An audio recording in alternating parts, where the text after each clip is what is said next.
playback, especially people who cannot attend this time. Hi everyone, my name is James. Welcome to Jamtalk. Tonight I have a co-host here with me, Jiwa. We've invited Shalini to speak a lot of things. Interesting one would be how engineers turn into entrepreneur, and of course she's doing a lot of things that are chasing her passion as well. So she has been a very familiar face in LinkedIn, and this is the very first time that I able to comment on her post and reply, and even responded me to attend Gem Talk as a speaker. So I'm very happy on that as well. I mean, Shalini, thank you for your time here. And one of the reason why I choose Shalini is because she have many things spoken on LinkedIn that actually helps a lot of people, not only involving on LinkedIn, but of course outside things of the corporate world, what she have done previously, before and after. There's a timeline. She even showed videos of her during the corporate world, and videos of her what she's doing now. So actually that attracts me lah. So that is the reason why I invited her to be here, so for the benefit of many. All right, so thank you Shalini. So the floor is yours now. You can introduce yourself and you can start sharing now. Thanks. Thank you, James. Thank you, Jiva. Thank you to everyone who's here today. I mean, it's Thursday evening and you guys are here spending time with us. So truly appreciate and grateful for that. Well, thanks to James, first and foremost, for inviting me to be part of the Gem Talk. I mean, I connected with James last year in July, and I don't think so I had any conversation with him until this year. And then he invited me to be part of the show, and I have seen his other shows, and he's doing great job inviting some amazing speakers and share their insights for the others. So it's not only for him, but for the others as well to benefit from the speakers. So it's a great initiative. Keep doing it, James, because you did told me that you had some objections to actually run this talk. Yes. So coming back to myself, so if most of you are connected with me on LinkedIn, so maybe this is the first time we are meeting virtually. So thank you so much. So my name is Shalini, as you all know, and I'm a personal branding and also personal branding coach and also consultant. So I've been doing this past 2 years. And before that, I had few businesses that I did, and also I was in corporate as well. So I was an engineer for 7 years. Back in a very reputable oil and gas company back in Singapore and also in Indonesia. But then at some point of time, I left my job, and then no one actually, not many people knew that I actually was working with our government for some time. So I was in Prime Minister's department for a few months before the government changed, and they asked me to leave because I was under contract, not under the regular way of hiring people. So I was under the contract, so I was asked to leave. And only after that, I realized that maybe it's the time for me to do something else that I truly all this while wanted to do. And to be frank, I wasn't really sure what I wanted to do at that period of time. But the thing is that even before I was thinking of leaving my job, doing something, I always had some side hustle which I was doing while I was in my full-time job. So it wasn't because I wasn't happy with the job that I was doing, with the career that I had, because that was actually a dream to actually, right after finishing my university and being invited to be interviewed and getting a job in Singapore, is ambitions of any graduates or ambitions of anyone to actually leave the country and go to work in some another foreign country. So that was like a dream come true. I had a good job, I would say, and I loved everything that I was doing, and the people around me during my time at that period of time. It's just that over a period of time, I even right after I went into my career, I was already looking for a side business to do. So at that period of time, that 7 years, I had three different businesses that I did. So one was in beauty line, and then I was in fashion and also in food. So I was doing three different things, one at a time. So I was doing one, then left, and then I start doing different things. So why is that so? Is that even from the young age, I had the curiosity of like, what am I meant to do actually? Why am I here today? Why am I here? What am I meant to do in this world? So who am I eventually, and what am I trying to serve? So that question have been in me for pretty long, I would say, since my university time, where I will go and ask my friends, like, what do you guys think about me? What I should be doing? What do you think I'm good at? So that thing keep going and going until then I leave and go to my career in Singapore. And I knew that, this is the time for me. I have the freedom to go and explore what I want. And that's when I thought that I want to go and do something more meaningful and purposeful. I'm not saying that my job at that time was not meaningful, because building an oil rig in the middle of a sea, it is meaningful. We getting, the petrol to run the car, it is meaningful. It was just not aligned with the values that I had. It was not aligned with the purpose that I wanted at that period of time. And that's what I realized over a period of time, actually. So the first few years, of course, I enjoyed being there, doing, focusing, giving my 100% and all that. But over a period of time, with the different things that happened as well, which I will share later with you guys, that I figured that I want to do something else in terms of for my lifetime. So I don't see myself doing this for the rest of my life. I want to do something else. And that's when I actually left my job and I thought of like, okay, I'm gonna do something. I just don't know what is that. And when I left my job 3 years ago, actually, I would say. So it was not 2 years. I left my job 3 years ago, and the first year of my business was a disaster. It was a disaster because I pretty much didn't know what I was doing because I totally changed my field. I was not even in the field that I was doing the side hustle. That means it was not beauty, it was not food, it was not fashion. So I had few different businesses that I had before itself, which I actually left. So when it comes to passion, right?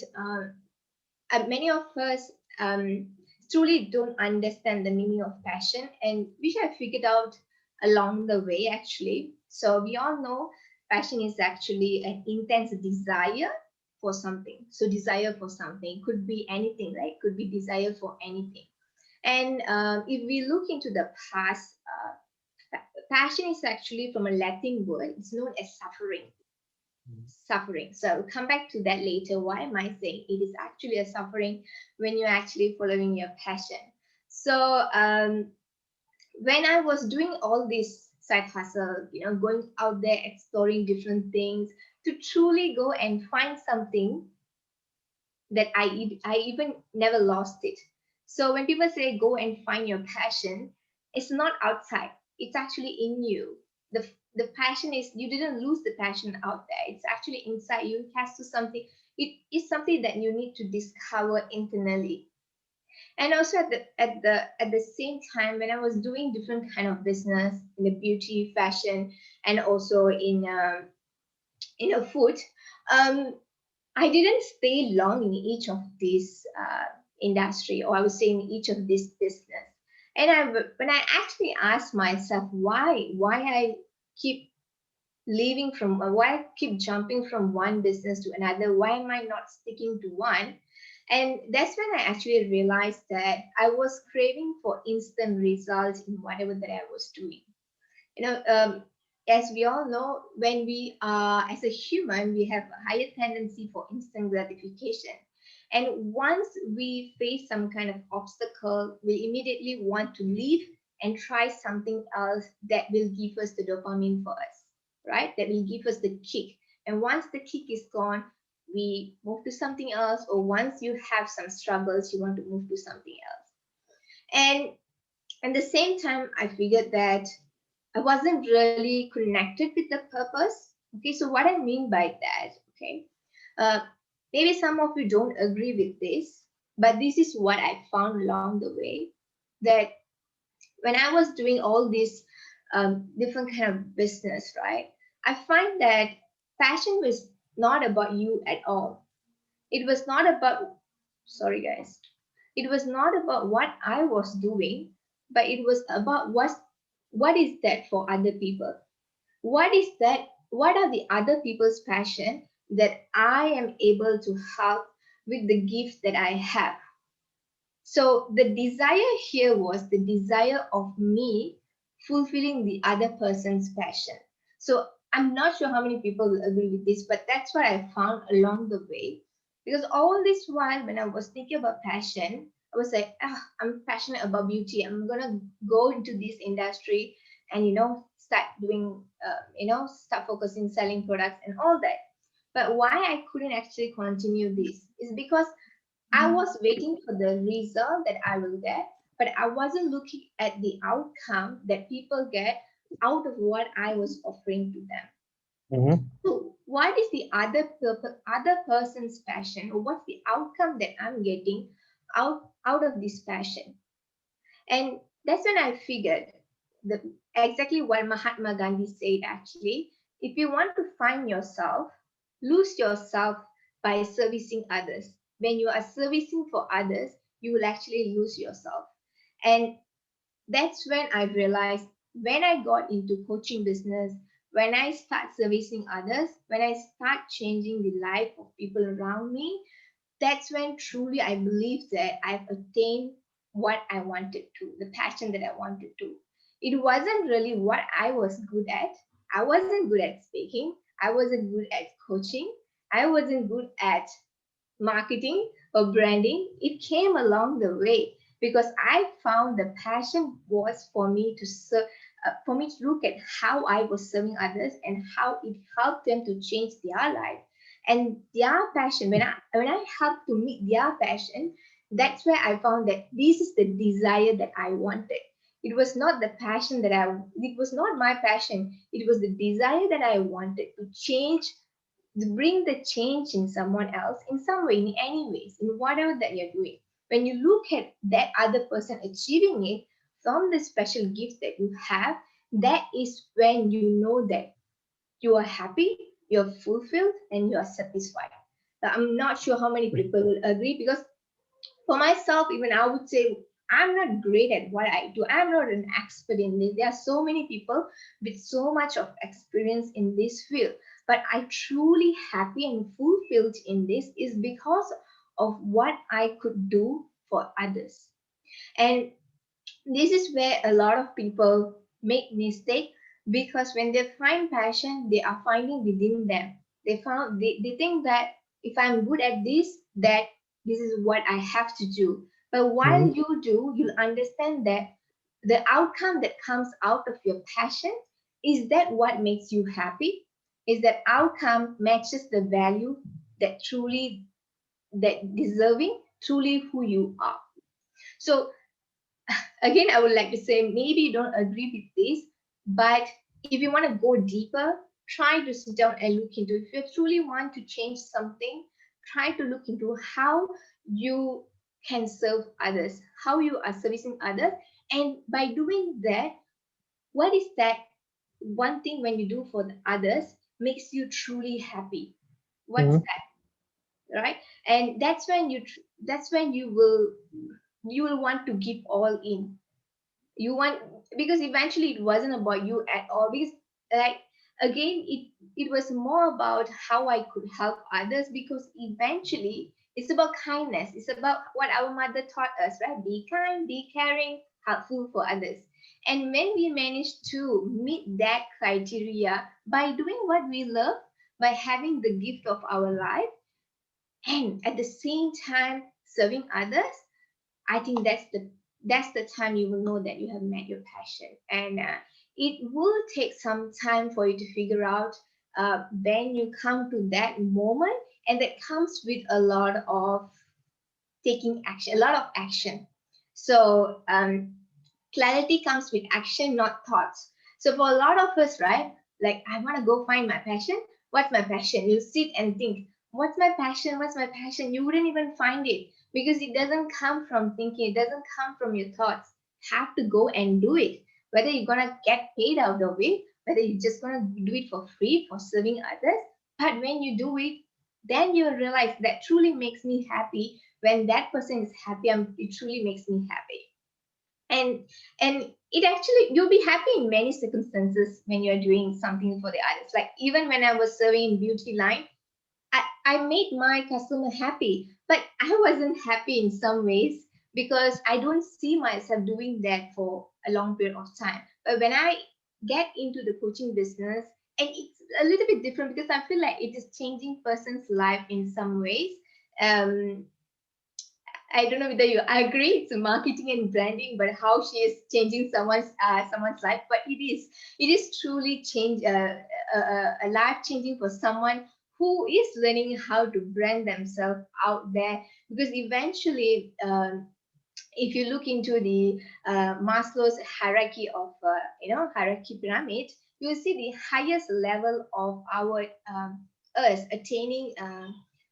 In our life is the need in our life is desire is a desire to be how to say recognized, is to come to a certain status in our life so that people will recognize us, and that's the peak of the pyramid. Every human being want to reach to that stage where they are being recognized, they have reached some kind of status, and that truly is what each and every one of us trying to achieve. And branding helps you to achieve that in some ways for some people who thinks that this method will help them to reach to that status. And that's how I truly feel what I do. It is serving others because they are getting the recognition that they want in their field, in their industry. So for any of you who are looking into discovering uh, your passion, you want to pursue your passion, right?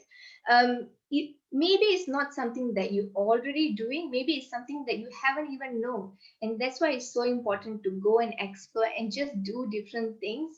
And along the way is the only time that you will figure out. It's very very difficult to say that once you do something, that's what you're gonna like throughout your life. No, it's not going to happen. Even I might change, in the next 2 3 years. It is a lifetime journey. Finding your passion, finding your journey, it is a lifetime problem that all of us will have, because all of us will be in different point of our life. When you're single, when you're married, you have kids, when you're 40, when you're 50, your desire changes.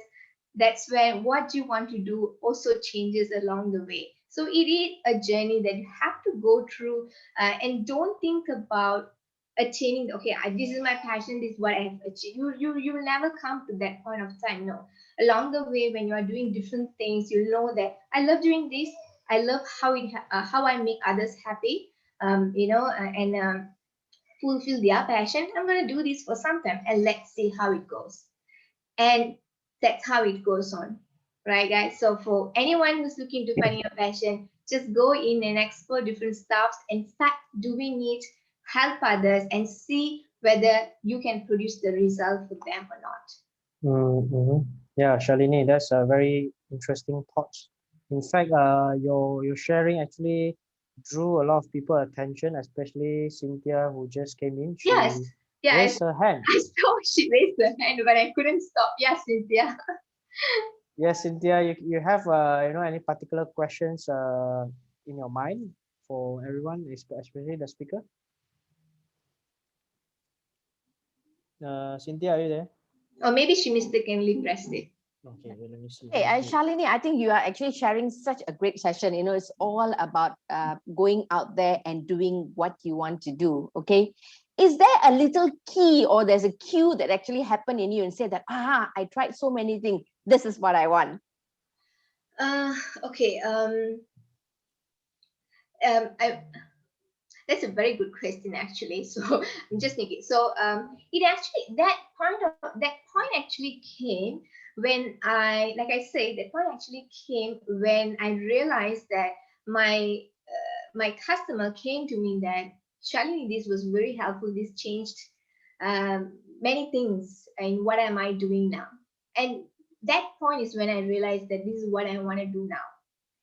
And that's why I say that when I by you serving others is when you're going to discover yourself, is where you're going to find yourself. And at that point of time, I knew that is what I want to do, because I'm able to change someone else, or I'm happy, I'm making someone's happy, or I'm helping someone else to meet their passion. And that's where I meet my purpose. So eventually, what is your purpose is, that's where you meet your purpose, right? Now, that's a very good point as well. So when I was working in a corporate, one was the reason that I left is also because of the office politics. I hate office politics. I'm an introvert. I'm not an extrovert. I hate to see extrovert gets all the advantage in the office. I mean, I can tell you that I give 100% in my work. I do everything excellently, but I still feel that the extroverts get everything, and I wasn't really happy about it. And I don't want to go in and act like an extrovert, knowing that I'm already doing a good job. And that's when I figured that if I have a higher potential, if I can put all these hours in things that I know that it is going to change someone's life, then might as well I do it, put the hours in what I love, even though it's not getting me all the money that I wanted initially, but at least I'm getting the freedom, the fulfillment that I want. So my purpose was eventually to attain the freedom. Freedom is what I want. Freedom, whether it's freedom in, for many people it could be freedom in money, but for me it was freedom in time. The freedom in time was very, very important for me, especially after I became a mother. I think a lot of people can relate. As a parent, you wanted the freedom in time, but over a period of time, there are many things that I start appreciating about the freedom that I had, that eventually give me the happiness that I wanted, and which I didn't get while I was in corporate. Mm-hmm. Oh, there's another question here. In fact, would it be okay, before we proceed with the question, we have a group photo for the speaker as a memory of a speaker. So we raise up the video if possible, so we can have a very nice group photo. I see our Hajit Bai is there already ready. So yeah, just a memory for the speaker tonight. I think We Cynthia have a is on group photo. another call, so No problem. she might not be able to on Yeah. her camera, I think. So yeah, And give me 30 Jose. seconds. Oh, Okay. Mickey have to dress his Mickey suit. Mickey, we are counting, Mickey. Dress his Mickey suit, Mickey hat. Sometime, yeah.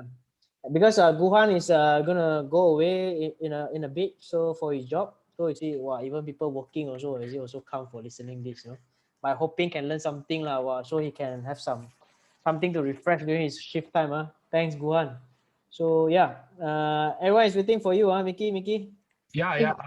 Don't Okay. don't anybody fall doesn't down. know who Mickey is, Mickey does fabulous designing work. Just go and check out his profile, his logos that he do. It's something you go like, oh, or and he's got a definition why he does his logos that way. So go and check him out. Yeah. Mickey Ho. His picture might looks very very serious, Yeah. but actually he's a funny guy. He's one of the funny guy I know. Thanks for But waiting. Thanks for his waiting. profile always have this mic like this talking. I always very afraid people with this mic like this, It's like very important person making me so afraid, But I this have guy to is very agree funny with lah. James on this. Very No, friendly guy. I don't have the headset photo as good as James one, so I'll use whatever that I can get. Wow, don't lah. Something like that.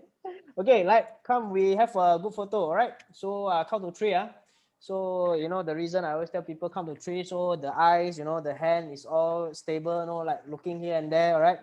So count to three. Yeah. 1, 2, 3, smile. Okay, let me check. Wow, okay. I see our... And Jiwa, thanks for the marketing of my services. Okay, all right, nice. Thanks. Always, Mikey, always. Thanks, Mickey. Thanks, everyone. We have a very nice photo. Later, I'll share on here. Okay. Yep. So, Shalini, we can proceed. We can bring out, our question like Afendi. I think Afendi is outside. Maybe at his car park. Standing under the aircon.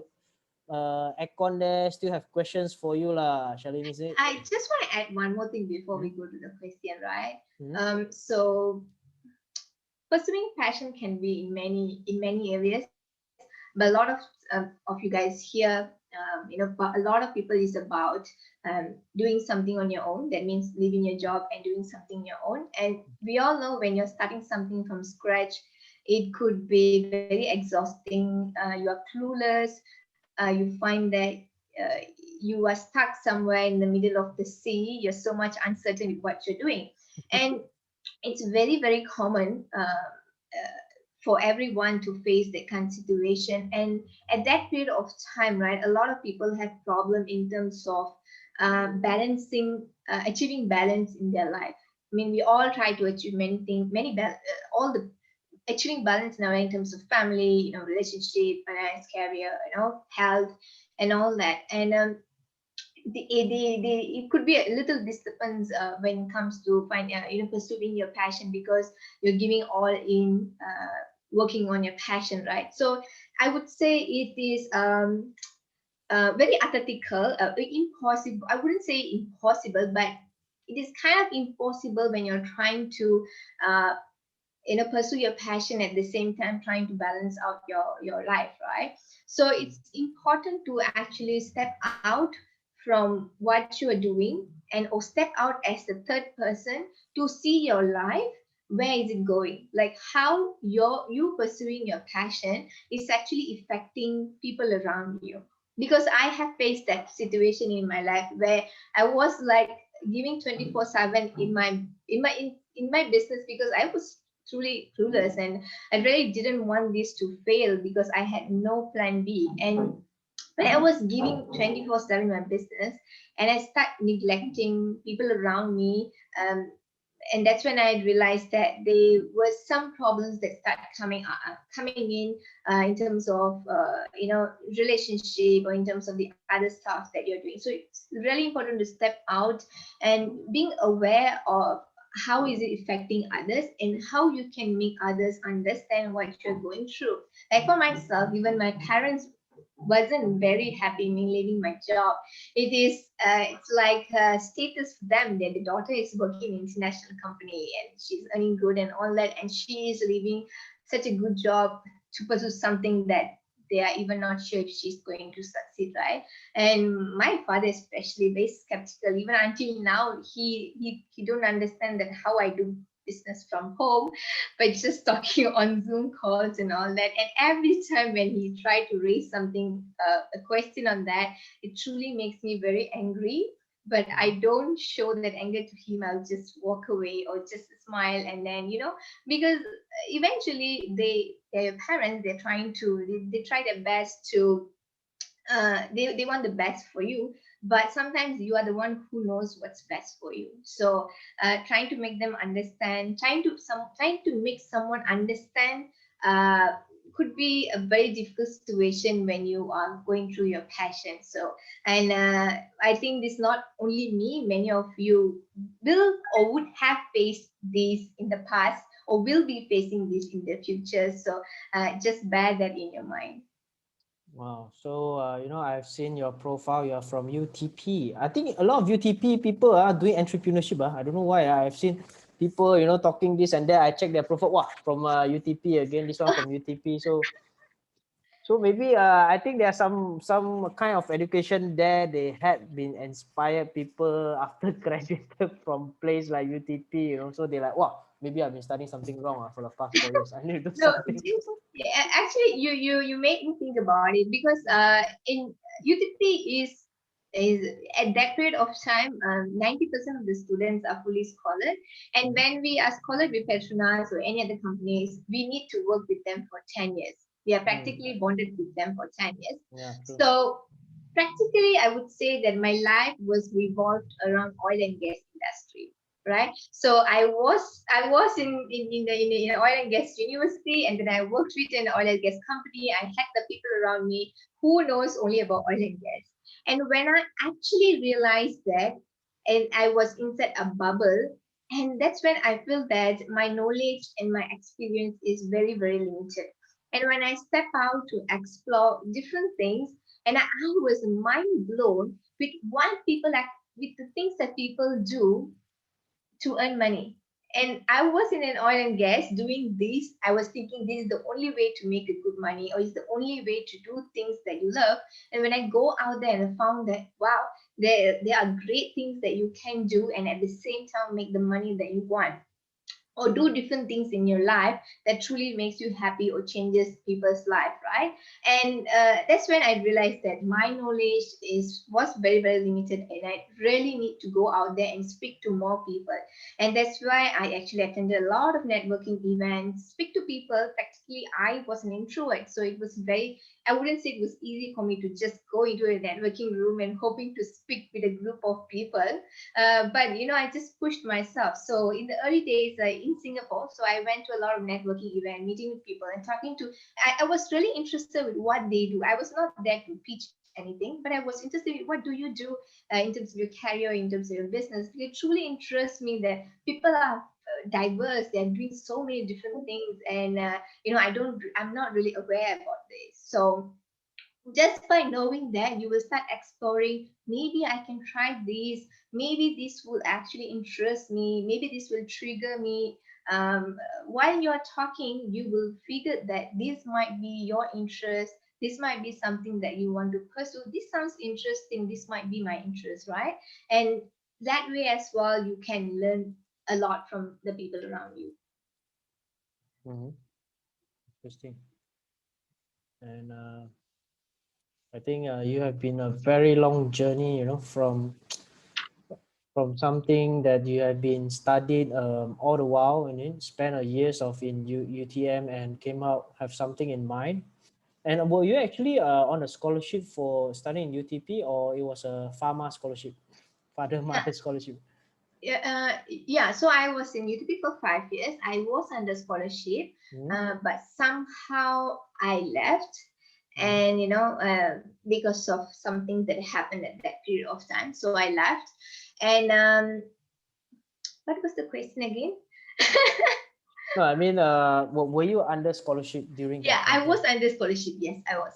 Oh, okay. I was. Because I mean, there are people. I mean, basically everyone under scholarship lah. So I always say, some of them are pharma scholarship, father mother scholarship. So Okay. far more scholarship. Yeah. Almost scholarship. Actually, James, to tell you the truth, I never wanted to become an engineer. Mhm. And it was it was not because I hate engineering or what. It's just engineering was last in to become. Mhm. It was last in the list to become. And when people actually ask me since young what you want to do, I will always say I want to become a businesswoman, and that's why I wanted to be a pharmacist. Why? Yeah. Because pharmacists can open their own shop, and Mhm. and that's what I had in my mind. I don't want to become a doctor, but I want to become a pharmacist because I can open my own shop and drugstore and all that, right? That's what I had in my mind.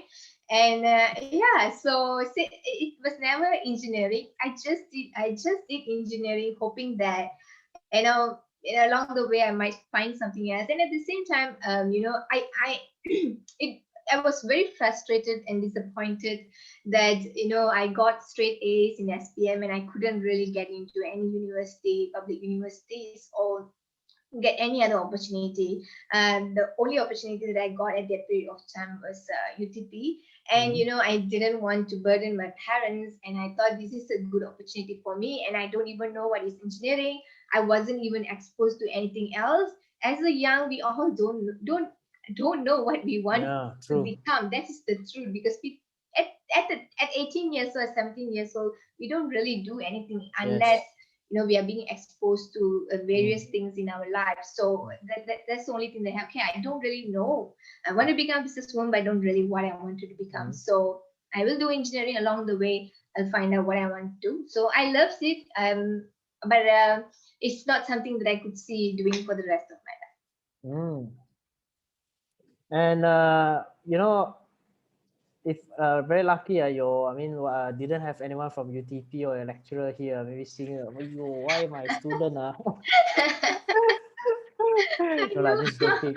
But yeah, there are a lot of people. I mean, even during my time, I was actually one of them also received a Petronas scholarship, but in the maritime side. So I always thought, I can study in UTP also, I already have a scholarship, right? But they throw me to Alam, Academy Laut Malaysia for becoming You are under MISC. yeah, I'm under MIC, but the Petronas scholarship put me in MIC. So it's like I thought, you know, I can study in UTP, you know, have girls in the university, like so funny. I mean, so funny, so glamour lah in the college, you know what. Then somehow they put me there. Then I'm like, oh, yo, why I'm become a seaman? What is seaman, you know?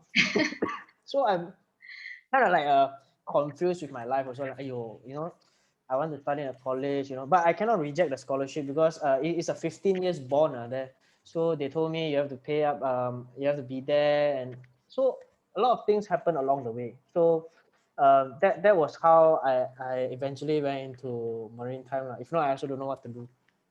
The thing is, James, even until now, people will ask me, you studied engineering for 5 years, you were first class honors, you know, graduate with flying colors. Why did you leave an engineering job and doing something else that you don't even have a title? You are not even a leader. You're not a you know, any kind of manager or CEO level in any companies, right? And that truly amazed me, how people think that you stop learning right after you gain a degree. Like once you gain a degree, that's it. That's where I'm going to spend the rest of my life. There's no more learning in my life, or there's nothing that I could explore beyond this. And that idea truly something that I truly don't believe, because of course studying 5 years in UTP was great. Then that actually lead me to 7 years of, you know, working in Singapore. That's enough. It's time for me to go out there and do something else. So yeah, for many who thinks that I have a degree in engineering, why would I leave and do something else? Because life changes. You have different things that you want to do in your life, and you know, no one who's dying would say that, you know, I'm so sad that I tried doing this, but they are sad that they just didn't try different things in their lives. So yeah. And I remember, you know, in the college time, this far more scholarship was actually, I heard it from the college, because when they segregate the student, right, especially during the hall, they say, okay, this one, who is the scholar for this, and I always, you know, only few of us lah, we know our face, right? Then because we are staying in the dormitory, so time to time, our employer will came, you know, to I mean our sponsor will come lah, so talk with us. So it always segregate. So we have like the far more scholarship people, the father mother sponsor, is always very proud, because they feel that they choose the right career. You know, they spend a lot of money in here as well, and people like us will be, you know, it was always also the same time you can see people who score very high in our field tends to actually was the one who dropped out from this career at all. I have friend who had 4.0 CGPA. So basically, this guy is a genius lah. You know, every time I got exam, I'll go to his room. Hey, give me some tips lah. You know, then I'll belanja him makan and all these things. So it's somehow like, and that guy is one of the earliest person who stopped this industry and doing something else. Today he's in Canada. You know, living there and doing something else. Although he's not as passing quite a easy life compared with all of us now. You know, as a captain, we financially quite stable compared to him, but he had his own life. I mean, he really stepped out of his comfort zone in a very early year. So nobody actually really expect him to be that, because, you know, someone who studies so good, and people like us, you know, study only 3.2, 3.3 or 3.6, and we are the one who still sticking until now. So I mean, yeah. you will be very surprised to see that people who had lowest pointers, like 3 or 2.5, I'm just saying that they are actually, they can be doing much better than you in your life. I mean, your university grade means nothing now, I would say. I mean, Yes. people are doing way better. You might be scoring 4, but you know that doesn't mean anything now. It doesn't carry any meaning. Yes, The life correct. now is different. Things that you're doing now is different. So yeah. In fact, I mean, I'm doing my MBA now with the University of London, and I don't really go with the CGPA. I just do lah, I just submit, you know, the application. I tell myself, you know, at the end, they only give me a cert. Don't even writing my score there, right?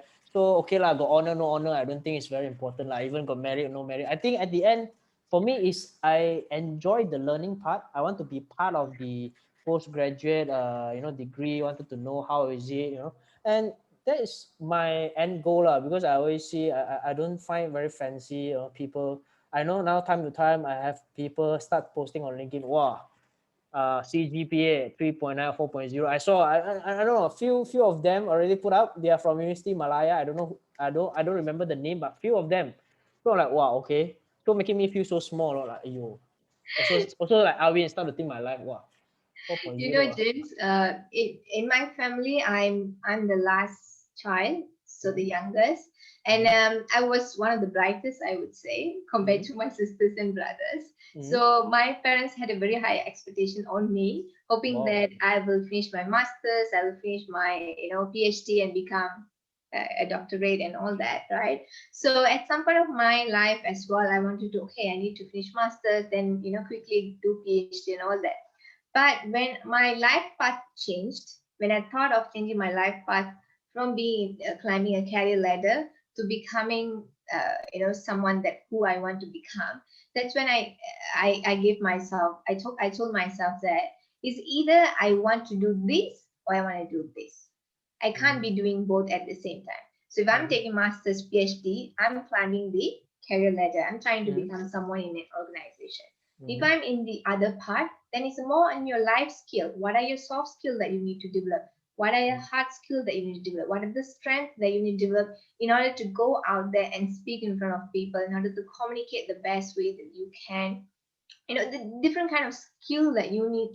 I would say more of a life skill that you need to learn when it comes to going in this path. And at this point of time, I was thinking, okay, I need to give 100% focus in where I am going. I have to disappoint my parents, and that's something that's in my mind for quite some time. But I would say if I'm able to achieve whatever that I want as soon as possible, then maybe I'll help my dad as well. Maybe your parents will be like, ayo, why this daughter really studied UTP for so many years, ended up doing something else. It's not Yeah. related with engineering. So yeah, it's kind of very typical. And I also wanted to highlight Afendi's questions here. He's asking about do you have any specific failure of who you become today? Okay, so thank you, FND, for the question. Well, I haven't actually become anyone. I'm actually still in That's my a nice one. journey. Okay. Yeah, and I think I will be in my journey for some years now, around to where I want to go, to lead to the path that I want to go to. But biggest failure, I wouldn't say biggest failure, but there are failures that's happening every day or every now and then throughout the journey that I'm in now. So sometimes losing the money in terms of financial, sometimes it's about facing some kind of circumstances in your business or in your family. So it does happen along the way. So you wouldn't believe that at some point of my time last year, I actually 2 years ago, when I first started my business. So I actually started my business. I had a good financial plan. So I saved for a year. That I make sure that I have saving for a year before I leave my job, because I really didn't want to face any financial situation in my life when I'm going to doing business. But somehow something happened that I had to spend all the money at that period of time, and I had nothing in my account. That's including my investments, any kind of unit trust that I had. I had to sell off everything just so that I can pay off the debt that I had at that period of time. And I remember that day when I paid off that person. So that person was actually my coach at that period of time. So I hired my coach from Australia. So I worked with her for 6 months, and she was very nice, very kind to me, to give me some period of time to make the payment of the coaching with her. So at that point of time, at the last month of the payment, she couldn't go through my credit card, and she told me, Shalini, what happened? I can't deduct the money from the credit card. And I look at it, like I had nothing, and my credit card is over the limit. So I had to go out there and find the money that I have to pay her off. And that day I had zero. Once I paid her off, I had zero in my account. I could never forget that day. maybe like I would say 90 or 100 ringgit I had. But that was the day I was like, I will never ever come back to this place anytime in my life after this. And that's where I promised myself that I should never be in this situation. But I never thought that I would be, because I am a very structured person. I'm always someone who plan ahead. In my career, I always had savings. I'm the best money keeper, I would say. My mom say every little dollar that I ringgit that I have, I will save during my school time. I'm a good saver. But at that point of time when I had nothing, and that's when I felt that anything that can happen in your life, it could be anyone, but anything can happen, and you can be at the lowest point in your life, but you have to pick yourself up and still go after what you want to do. And at this point of time, I want to point out as well that I was in a situation that I could still continue with my business because I had my husband's support in terms of supporting my family. But in terms of supporting myself, I was still supporting myself, paying my house, supporting my family, paying my car. I was still doing myself. But I had someone support in terms of emotional support, in terms of someone who was telling me that you must keep going because this is what you wanted. And having that someone beside you to tell you that you need to keep going, it's needed. It could be anyone, it could be your girlfriend, your friend, your parents, but you need that someone, because there is a tipping point in your business where you will fall off one day, and then that person have to be there to tell you that you cannot give up.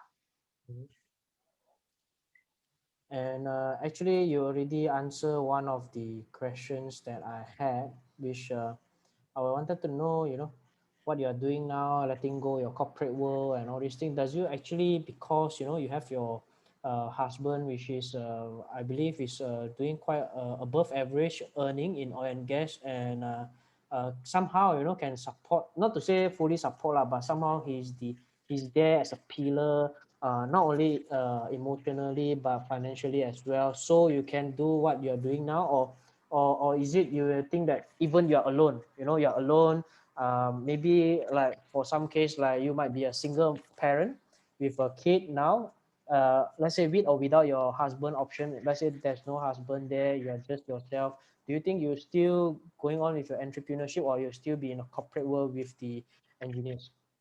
Okay, one thing about me is that since young, I'm never dependent on anyone. That's including my parents. That's why I went to UTP to get full scholarship, because that I won't burden my parents. That I will be on my own feet even at that age, right? And when I say that I'm a good saver, is because I save every money that my parents give me. I never depend on them to buy something that I wanted at that period of time. So I'm never dependent on anyone. And when it comes to relationship with my husband, of course, he is well established. He knows what he's doing. But I can assure you that I wouldn't and I never want to depend on him, even if he wanted to. And as a nice husband, all husband wants to support their family. And as a woman who wants to stand on their own feet, for many of us now, we want to financially stay strong on our feet. We don't want to depend on them. And that's my motto eventually. I want to stand on my own feet, and I never let him to support me. So at this point of time, where I'm doing my business, like I said, right, I had the initial saving in my account, and I am still paying off my own commitments for the family, for my own commitment in the family as well. So even if you're doing yourself or with support of someone, you could still do it. And it's totally depend on who you are, and what you think about it, how do you want to stand by yourself. And it's not a wrong thing to depend on your husband. I never said that. I mean, they are the person that you love, they support you. It's good. If you need someone support, they are there. I know they are there. But do I need them? No. I want to stand on my own feet. And that's where I work towards, because I want to be financially free, because I want to be the person who buy the house. I want to be the person who buy the car, not him. So yeah, so it's depend on you totally. If you want to do it yourself, if you want to support from someone. All right. And talking about this, I have Effendi. Effendi, wanted to share something there. He has been very patient. I think standing at his car park, I see a few cars there, you know. Yo, Afendi, maybe you can share a little bit about your story. We'd like to hear from all of us.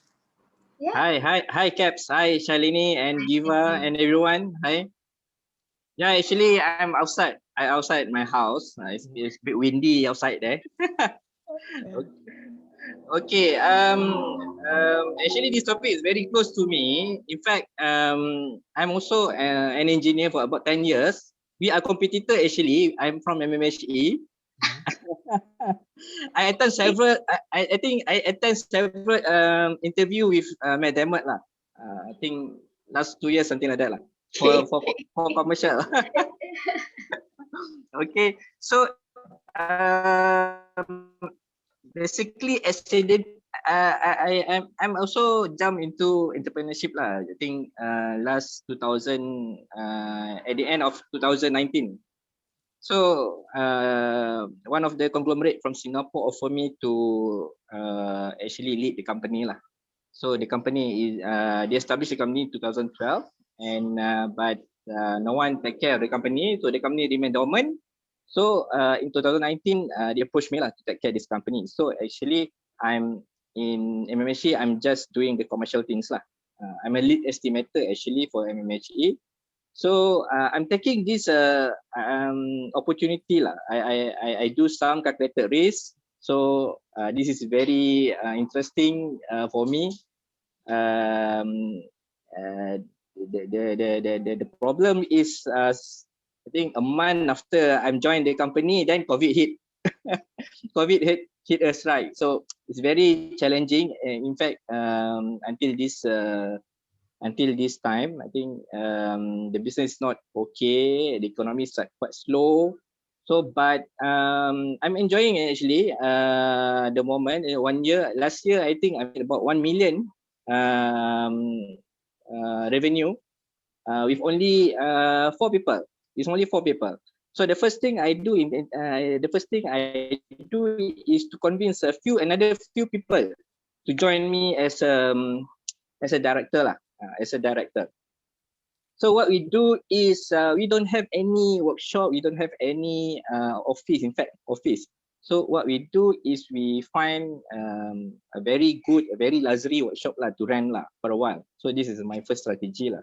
So we do a bit several project. My strategy is to take the international project from Singapore lah. We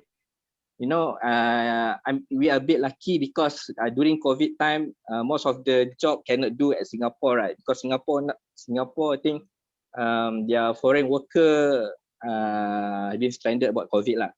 So because of that, then some of the jobs spill over to Johor Bahru lah. So we take . So that's why I said a bit lucky at that time. So then I'm using that opportunity actually to do some marketing. So during that time, we have a lot of project inside. So I bring my networking to the workshop, to the workplace. And then what we have now actually we doing a collaboration with China fabricator. So from I rented the facilities from 17,000. Now I only I reduced to 5,000 by doing collaboration with the China company. So actually it's a very so-called lucky plus. Yes, you have to calculate your risk, but very interesting. So in MMHE actually I do several side hustle lah. I think same like Shalini lah. So what I do is I think two things I want to share lah, very significantly lah. Okay, one thing is I help my friend to write a proposal for the event planner. So what we did is we secure the project. It's about I think almost 200,000 to manage for ID3 event, something like that lah.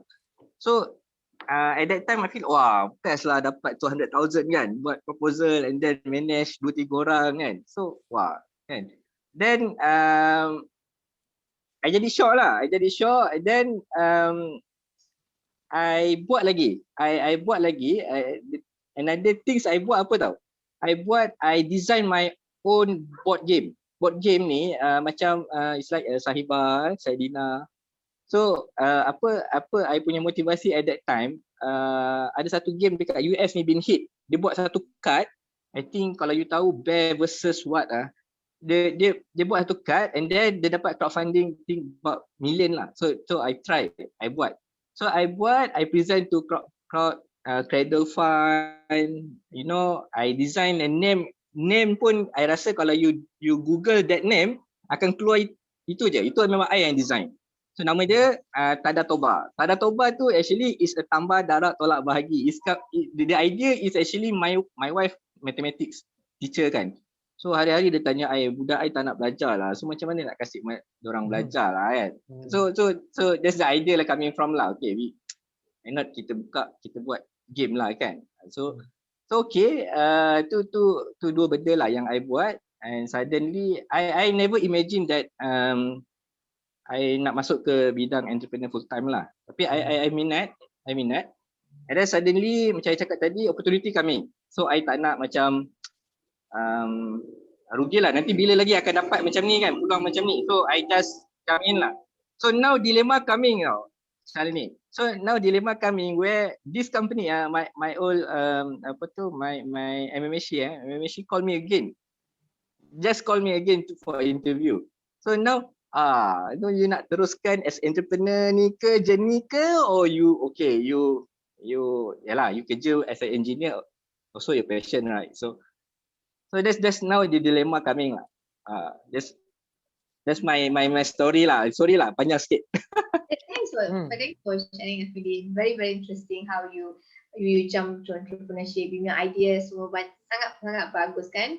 And sometimes out of suddenly saja you can dapat idea tu. Macam you say your wife, mathematician, you're just looking for an idea to educate the students. So it just come out of the blue.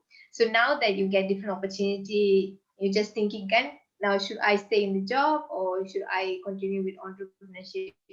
And many times it's the battle because of the money. Shalini, talking about that, a few people asked this question earlier. I don't want to be an engineer anymore. I don't want to be at the offshore anymore. How can I diversify?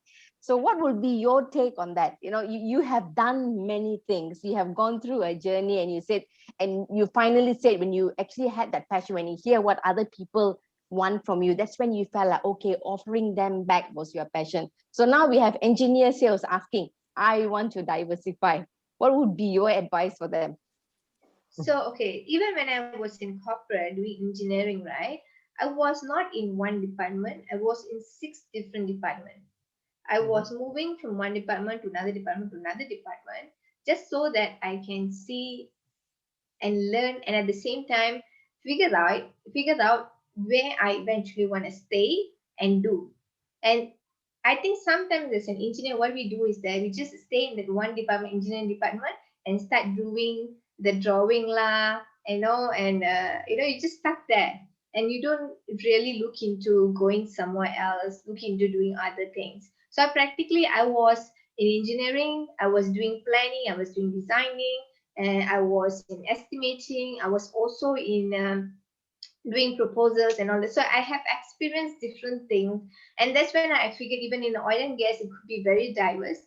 And with this knowledge that I have, I can even go to a different industry. So if you think that oil and gas is the problem, then why not look into other industry that you think that with the knowledge and experience that you have, you can still implement that similar thing that you have learned. Sometimes it's just the industry, because let me tell you that oil and gas industry, I was surrounded by 40 plus, 50 plus people who were age was 40, 50 plus years. It's practically not boring, but I would say that they were not much fun in terms of in that group itself that I was, because it was all about work. And sometimes when you compare that to a startup company where you have a lot more youngsters, where you do more of more like a group think and collaboration and all that, that might be a environment that you're looking for. So it's not always about coming out to an entrepreneurship. It could be coming out and going to a different industry that might interest you because you're just not exposed to it. You could be going to event industry, so you just have to explore by talking to people, by you exploring. You could even find a different industry that might interest you. So jumping to a conclusion that I want to live in engineering is because I want to do entrepreneurship. That is might not be the conclusion that you should take now, but rather, diversify and talk to people and figure out, is there anything else that I want to do? Because it is how to say, entrepreneurship is a buzzword now. Everyone wants to be an entrepreneur, thinking that it is a lifestyle that everyone wanted, right? But it might not be suitable for every single person. And you might be thinking that that my life is now is because I'm working in the career. Now I want to make it more interesting. I need to jump into entrepreneurship. Sometimes it's just changing to a different company with different environment of people, different building. Maybe move from KL to Damansara. It could make a huge difference for you. So that is the thing that I want to advise to you to explore before you even think about going to entrepreneurship. All right, that's a good one, Shalini. So small shift, huh? Small shift actually gives you an opportunity to explore. So Arvin, you're on the goal, man. You can do it. All right. I've been always, having the impression like, wow, why suddenly Pate my name again? So we have a few questions here sending me in a private chat asking a few things. One of them is you did mention about you're going to share how to discover how to launch your own online business. So want to ask, people, of course, like you already left the corporate world, you can sit down on the table, think of something wanted to do by hoping that you can cover expenses with your full-time entrepreneurship. What about those who, still in corporate world, someone like me, I would like to do some entrepreneurship. So what are the things that I need to consider online business? What are the business, or do I need to have a skill for particular things or selling things? What are the things that you can share with us? Thanks, James, for the question. I mean, entrepreneurship is very diverse, and what am I doing now is online, but what FND is doing is very much different from what I'm doing. So it is very, very diverse. You could totally be doing different thing, and what am I about to share, it might not be applicable to you. Okay, so because I'm speaking for service-based businesses, or someone that thinking of becoming starting a service-based online business, and so on, right? So these tips might be helpful for you. Not any kind of business like Effendi, maybe a little bit different, so he knows for his business better. So when I just a story, right? So when I first started as a service provider, so I was actually providing digital marketing services for small businesses. So I knew that I have great offer to put out there. I knew that I can help small businesses to actually grow digitally. But what I couldn't understand was why no one wants to buy from me, why no one wants to hire me. Right at this point of time, I was not someone who I'm totally talking about online. I'm not talking about offline at all. I'm not talking about networking. I'm not talking about you doing coffees. I'm not talking about referral marketing. Not at all. Totally starting from online from scratch. That's how I started, right? So at that time where COVID hit, I was totally online. And I went to realize that what is actually happening, why people don't want to buy from me, even though I had a good number of followers, even though I know that people who following me are actually looking into what I am sharing. And that time when I was providing digital marketing services, I was exploring into this matter, like why people are not really recognizing me or want to buy from me. And there are many reasons for that, but one of the top reason that I would say is because of the personal branding that I had for myself. So at that period of 3 years ago, I didn't actually look into building my own brand. And that actually made a huge difference a year after that when I start building my brand, because people start seeing me. And that's why I say I'm fully talking about online based businesses, because now my target markets are online. If you're talking about building online service based businesses, being having your online presence is so important. And a lot of people look past through that because we still stuck with the traditional way of doing business. But now both is applicable. Traditional way plus your online marketing is very important. That's why building your brand itself, it is the most important thing that you have to do even before you're thinking of starting a business.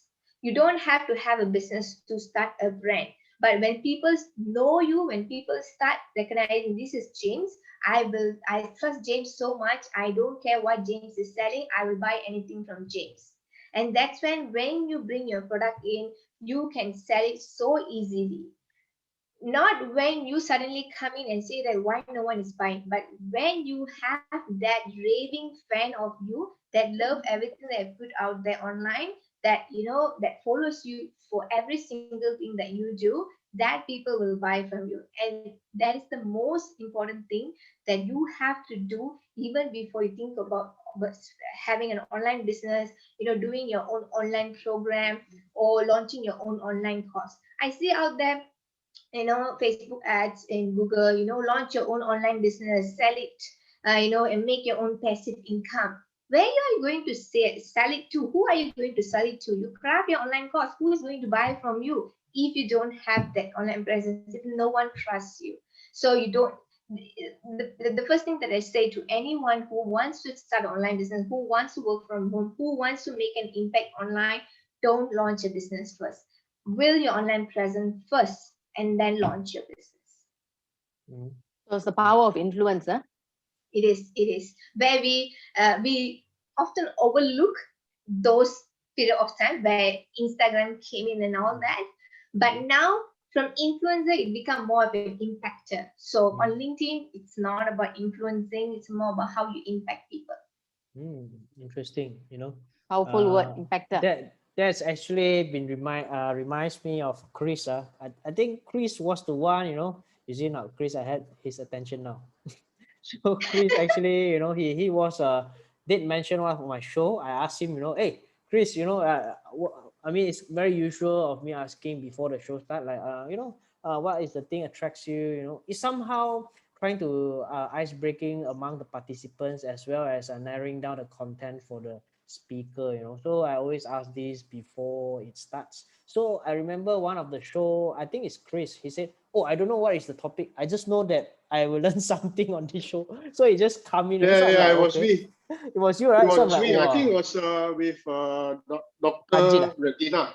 Retina. Oh, Yeah. so I'm like thinking, wow, so this is the power of branding. So people don't want to know what is that. Just want to come in because, the slogan is so well there. I written here, the best idea often come from a great talk. So that is somehow, very, I very stick with my slogan. So time to time, I invite different people come and talk. In fact, I'm inviting the next speaker talking about funeral.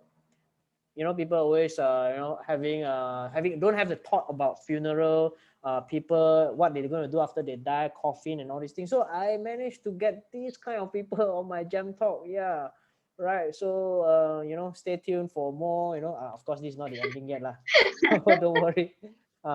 So that's what I'm going to share. I mean, it's very nice, like what Shalini was talking about, the branding. And yeah, I think that is very important, but somehow, like me myself, I don't really maybe I'll speak with Shalini one to one about this, what I'm gonna do with what I have or what I am, for my entrepreneurship, so, or maybe certain things itself. So yeah, so it's almost Yeah, so 9:25. I just want to add here, right? Yeah, sure. We uh, Having a personal branding is not an option anymore. It's like something necessary. It's something that everyone need to have. It's like a vitamin that you take every day, right? For your health. So this is for your growth, and it's not an optional anymore. Each and every one of us, if you want to have the growth, you need to build your brand in whichever industry you are, even though you're not looking to sell anything, but being a thought leader in your industry itself. And I always talk about people remembering you, recognizing you, and also what do you say, recommending you. So the three R's. When you build your brand, people remember you, they recognize you, they recommend you. So in whichever industry you are, you want to achieve these three things by building the brand. So if someone says that I don't want to build a brand because I don't have a business, there's no necessity, maybe now, but down the road, because building a brand takes time, down the road, it will be eventually useful for you. So I would recommend anyone, any of you, even though you don't have a business, you're just a student, just a graduate, there are many ways to build your brand in any platform, not only talking about LinkedIn. There is Instagram, there's TikTok, there's a Clubhouse. Build your brand because you need the recognition, you need people to remember you and eventually recommend you in the future. Hmm. So even Arvin now, he had some learning today. Have his own 3R. Wow! Remember, recognize, and recommend. Oh, yo, see, when they start to have this kind of, yeah, I think it's a very a good job. Having this kind of mind. Yeah, thanks a lot. So I like to invite people to the what let me see to the breakup rooms. So I'm not quite sure if that's okay for Shalini. If you have any sharing later on, we'll come back again for, of course, for more question and answer, and invite people like Afendi for my next Gem Talk. I mean, now I already found someone who can be on my next Gem Talk, and I have many things maybe can talk with him as well. Right. So yeah, Jiva, do you have anything to share or talk on before I proceed? Shalini has just been pouring us with knowledge on what we need to do. So Yeah. we just want to know more.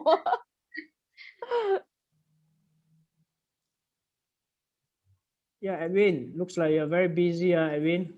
Edwin is here. Hi, Edwin. And we have Cynthia. Cynthia now, I think she already finished with a meeting with another webinar, right?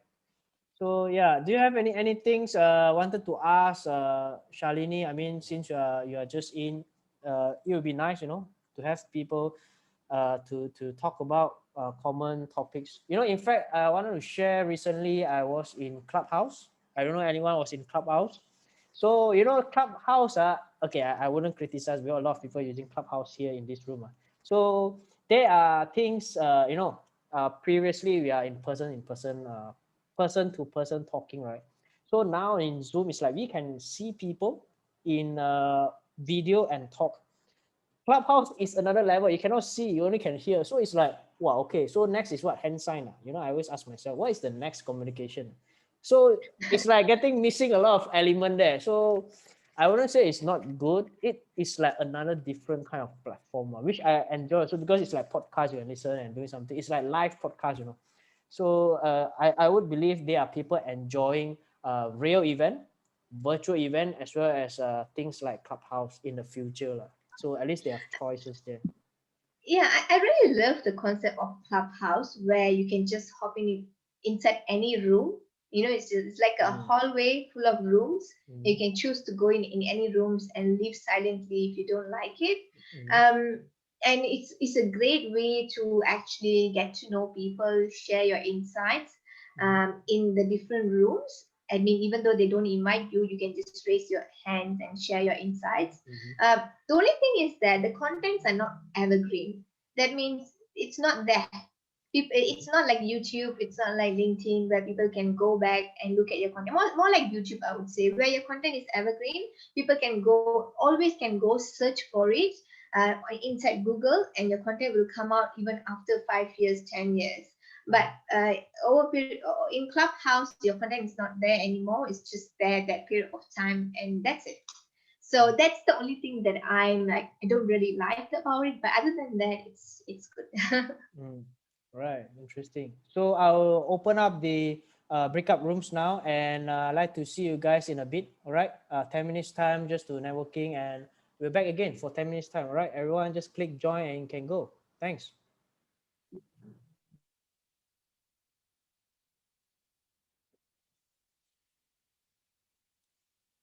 Jiva, you stay back. I got something wanted to ask you. See what I sent to you.